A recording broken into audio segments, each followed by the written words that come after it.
I was standing in the living room of the house I had helped save 3 times. The first time was when my dad had back surgery and couldn't work for a while. The second was during COVID, when both my parents lost a big part of their retirement money. The third time was last spring, when their furnace broke right before a cold wave. I paid the contractor in full before they even asked. But that day, I wasn't there to fix anything. I was just helping my dad scan some papers for their health insurance. I did that often. He never really figured out how to use the printer, even after 10 years. He always said I was good with technology, even though I've worked in project management, not IT, for over 10 years. There was a stack of documents on the dining table. I flipped through them quickly: medical records, Medicare forms, utility, bills. Then I saw a cream-colored folder, thick, neatly labeled in my mom's handwriting. Estate plan, final copy. I knew I shouldn't open it, but just the week before, I had paid their property tax bill, $1,298.41. And after scanning, I was going to pick up their blood pressure medicine like I always did.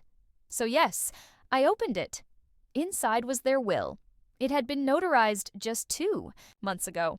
The house, which was fully paid off, their savings, retirement accounts, life insurance policy, everything was left to my brother, Mason Rivers. He's 29, has no job, and still lives at home. He dropped out of college twice and spent years working on music, which mostly meant making garage videos that never got more than 200 views.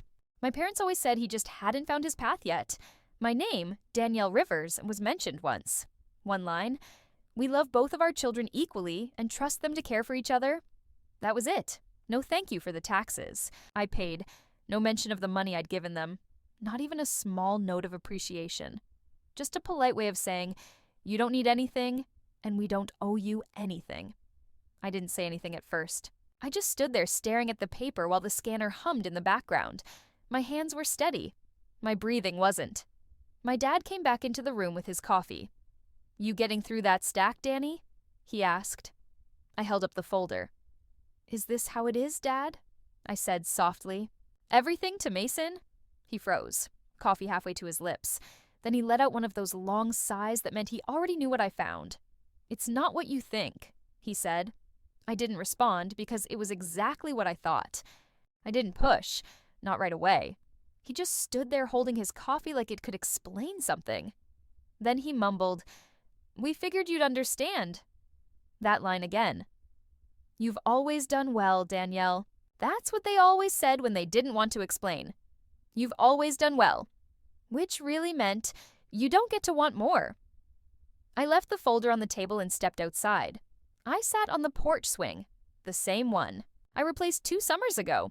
That same week, the deck railing broke and I paid someone to fix it. Mason said he couldn't help because he was between paychecks. I didn't mind back then. I was raised to step up and take care of things. I grew up in this house. I shared a room with Mason until I was 13 when Dad finally finished the basement. I remember painting the basement walls blue with Mason and Dad. Mom brought us lemonade and said, "Look at our little team." Some team. I stayed in Nashville after college because Mom said she couldn't sleep well if I lived too far. I even turned down a better job in Boston. More money, more chances to grow. But I told myself that family mattered more. They never asked me to give things up. But they never told me I didn't have to. There were small things. Paying their car insurance when they were short, buying groceries when their food benefits were delayed, calling the credit card company when they got hit with late fees. And then there were big things, like the $11,000 I wired from my savings 4 years ago to catch them up on the mortgage. I did it without question. I just wanted them to feel safe, secure, not stressed. Now, after all that, I was just a footnote. I looked at the oak tree in the front yard. Mason carved his initials into it once. Miss R. Plua H. Tate, some girl from his second high school. I wondered if he even knew it cost $800 last year to get that tree trimmed after a storm nearly split it. I wondered if they ever thought about what I gave up. Not just the money, but peace, rest, the life I could have had somewhere else. Or did they just see me as the one who didn't need to be asked? Because I always showed up first? I didn't go back inside. The porch swing creaked. Beneath me then went still. I could still hear the scanner through the screen door. A few minutes later, Mom came out. She was wearing her pale blue cardigan. the one she always wore when she had something serious to say. I gave her that cardigan for Christmas. Mason gave her a burned CD. She said she loved both. She didn't sit right away, just stood there twisting her sleeve. "Danielle," she said. Not too soft, not too sharp. I didn't look up. She sat beside me anyway. "We didn't mean for you to find out like that." I nodded once. I wasn't going to help her with the silence. She let out a breath.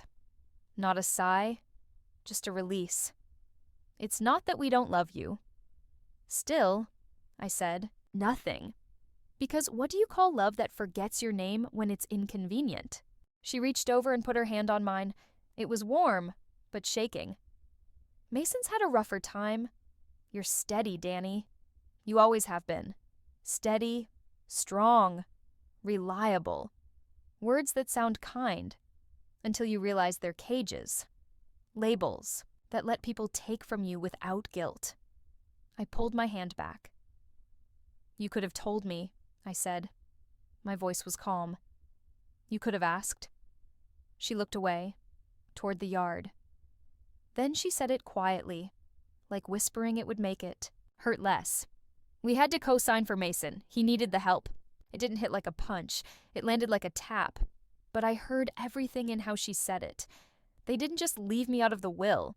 They had already tied themselves to him, with real money, real debt, real risk." "How much?" I asked. No answer. "Mom, how much?" Still nothing. Then finally she whispered, 35. I stood up. The wind had picked up. The wind chime above the porch rang once and then stopped. I looked at her. Not angry. Just tired. "You didn't choose him because he needed help. You chose him because you already owed him."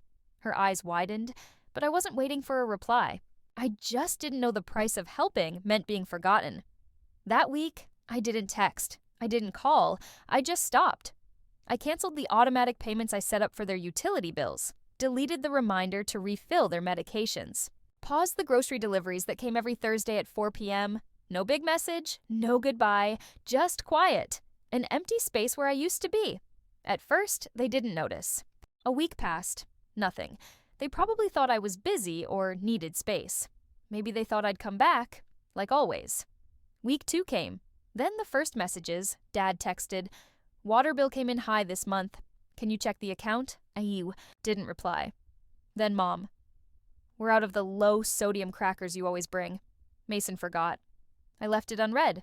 Still, they weren't worried. They probably thought I was just moody or tired from work. Then came week 3. Mom messaged me. "The mortgage is due. Can you send what you usually do?" No greeting. No checking in. Just a request, a number, a need. I stared at it. Then I typed back, "Ask Mason. It's his house now." I hit send. Didn't wait. 5 minutes later, she called. I let it ring. Then, another message. "Please don't be like this. We need to talk." But there was nothing left to say. They made their choice. Now I was finally living like it mattered. That evening, Mason texted me. "Danny, don't make this a big deal. Just help them like always." Like always. Like routine. Like I was never anything more than background noise. I wrote back, "You're the one they chose, Mason, so be the choice." He didn't reply. The next morning I woke up to a transfer request from Mom. $3,200. The exact amount of the overdue mortgage and penalties. No message, no note. Just a number. I declined it. A minute later, the phone rang. Then again. Then came the text. "We could lose the house if you don't help us." And finally, from Dad. "You'd let your parents go homeless?"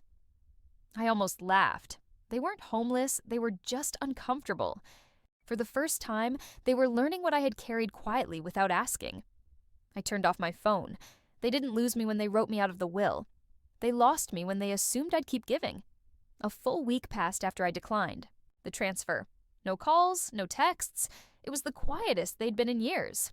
And somehow, that felt louder than the begging. I started sleeping better. Woke up without reaching for my phone. I cooked for myself, not for someone else's guilt. But silence never lasts in my family. Not when there's blame to pass. The first crack came as a voicemail from Aunt Lori. She rarely called me. always said she didn't want to get in the middle of family stuff. But that morning, her voice said, "I'm not taking sides, honey, but your mom's worried sick. Maybe just talk to them." That's when I knew they'd started talking to other people. I checked Facebook. It didn't take long to find it. A photo of the front porch. Caption: "We gave everything to our children, but sometimes giving isn't enough." Dozens of likes, a few concerned comments. One from Mason: "Some people think family is about money. They forget it's about showing up." I closed the app. Not angry, just hollow. They weren't just disappointed. They were rewriting the story, turning me from caretaker into villain, all because I had finally stopped showing up to be used. The next day, an envelope arrived at my apartment. Plain, no return address. Inside, a foreclosure notice. Copy only. Not addressed to me, but I recognized the house number. I sat with it for a moment, then flipped it over and scribbled on the back: "Maybe you should have left it to someone who could manage it." I didn't send it. Instead, I checked the county site. Their property was officially listed as at risk, behind on payments, no buffer left. They had burned through everything, probably trying to keep up appearances, maybe hoping I'd cave, before things got real. Mason had spent it all. The money they left him, for security, for his future, gone. There was a time I would have stepped in, called the bank, moved funds, negotiated grace periods. But now, I just poured a glass of water, sat at my kitchen table, and let the house fall. Sometimes you don't need to set the fire, you just have to stop carrying the water. Then came the posts. It started with a vague one from Mom, a sunflower emoji and a photo of her and Dad smiling on the porch. Caption: "We raised them with love. We did our best, but sometimes love isn't enough." No names, no direct accusations, but I knew what it was. So did anyone who knew us. Aunt Trish commented, "You two are such amazing parents. You deserve better." The next day, Dad followed. Less subtle. "We gave everything to our children. Time, money, love. We thought we raised them right. But in the end, you can't control who turns their back on you." He tagged me. No call, no message. Just a public performance? I didn't respond. I watched it grow. Dozens of likes. Friends, extended family, some I hadn't seen since high school. One wrote, "This generation just doesn't understand sacrifice." And of course, there was Mason. He shared Dad's post with a caption of his own. "Some people only care when they're getting something. I'd give anything to protect Mom and Dad." I guess not everyone sees family that way. I read it. Twice. Then again, the same man who hadn't paid rent in years, who drained every last dollar they had, who watched the house collapse, was now painting himself as the hero. The comments were worse. "You're such a good son. Your sister should be ashamed. They gave her everything and she just wanted more. They didn't know the truth, but they didn't want the truth either. They wanted a story, and my family gave them one." I might have still said nothing, let the storm pass. But then I saw her name, Kelly, my cousin, the one who once told me, "You're the glue in this family." She liked the post, left a heart emoji, no comment, just that. It hit harder than I expected. Maybe because I thought she saw me. I closed my laptop, sat in the dark, and something broke. Quietly. Not loud, not messy, just final. They weren't just rewriting the story, they were erasing me from it. They came on a Thursday. I should have expected it. The texts hadn't worked. The guilt had gone stale. So they showed up. The front desk called at 10:42 a.m. "Ms. Rivers, your parents are here." And a man who says he's your brother. I stood in the hallway outside my office, staring at the floor tiles while she kept talking. "They're asking to come up. Said it's urgent." I took a slow breath. "Please tell them I'm not available and that they're not expected." She paused. "They said they'll wait." I nodded, even though no one could see it. Then, let them. 20 minutes later, my phone buzzed. "Mom, we're downstairs. Open the door." Another text. "We're not leaving until we talk to you." I didn't rush. I finished my meeting, replied to 2 emails, then walked downstairs. They were waiting by the entry. Dad stiff, like he was holding in a lecture. Mom clutching her purse, eyes scanning. Mason looked like he'd rather be anywhere else. They turned when I stepped out. No one spoke at first. I stayed where I was, arms crossed. Calm. "Danielle," Mom said, voice already strained. "We need to talk." I looked at her.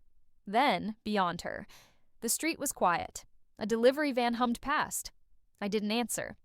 Dad cleared his throat. "You'd really let us lose the house over this?" I let the words sit. Then, "You really thought I wouldn't?" He opened his mouth. I cut him off. "You left me out. You handed everything to Mason. Now you're here asking for the same support I gave for years without question." No one responded. Mom stepped forward, voice softer now. "We thought you'd understand. You've always been strong." I nodded. "You use that as an excuse to forget me." Mason mumbled something. I didn't catch it all. Something about not asking for any of this. "But you took it," I said. He looked away. Dad's hands were on his hips now, sharp. "We fed you, raised you. You owe us something." I almost laughed. I paid that debt every month, every year. And you erased me anyway. Mom's lip trembled. "We didn't mean to hurt you." I stepped closer. "Then why did you wait for me to disappear before realizing I was the one holding it all up?" They were silent. Mason reached for the door. I held up a hand. "Don't. You're not coming up. You're not coming in. I won't be your answer this time. No yelling, no scene, just stillness." They stood there.